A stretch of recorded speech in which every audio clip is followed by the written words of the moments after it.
સુરતમાં રત્ન કલાકારોની હડતાળનો આજે બીજો દિવસ છે। આજે સુરતના વિવિધ વિસ્તારોમાં રેલીનું આયોજન કરવામાં આવ્યું।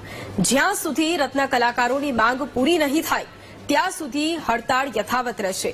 ગઈકાલે કતારગામથી કપોદરા સુધી રત્ન કલાકારોએ રેલી યોજી હતી।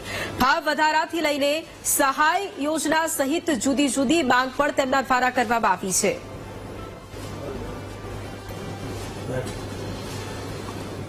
ભાવ વધારા માટે ઉચ્ચ સ્તરીય સમિતિ બનાવવામાં આવે। એમાં ડાયમંડ બુશના સમિતિ ડાયમંડ એસોસિએશન અને કામદારના પ્રતિનિધિ આ તમામને રાખવામાં આવે અને સરકારે જે કમિટમેન્ટ આપ્યું છે એ કમિટમેન્ટ મુજબ રત્ન કલાકારોને મદદ કરવામાં આવે। ભોળા રત્ન કલાકારો જે છે એ સરકારને પાસે અપેક્ષા રાખીને બેઠી રહ્યા છે। આજે બીજો દિવસ હડતાલનો છે। સ્વયંભૂ રત્ન કલાકારો હડતાલ ઉપર ઉતર્યા છે। 3 થી 4 વિસ્તારોની અંદર અમે સમજાવવાનો પ્રયત્ન કરીએ છીએ કે તમે રોડ ઉપર નહીં આવતા। આપ આપનો વિરોધ જે છે એ એકતા જે છે એ રોડની સાઈડમાં રાખીને પણ પ્રદર્શિત કરજો, કારણ કે રોડ ઉપર આવવાથી કાયદોની વ્યવસ્થા જોડાય એવી પરિસ્થિતિ ઊભી ન થાય એ માટેના સમજાવવાના પ્રયત્નો અત્યારે ચાલી રહ્યા છે।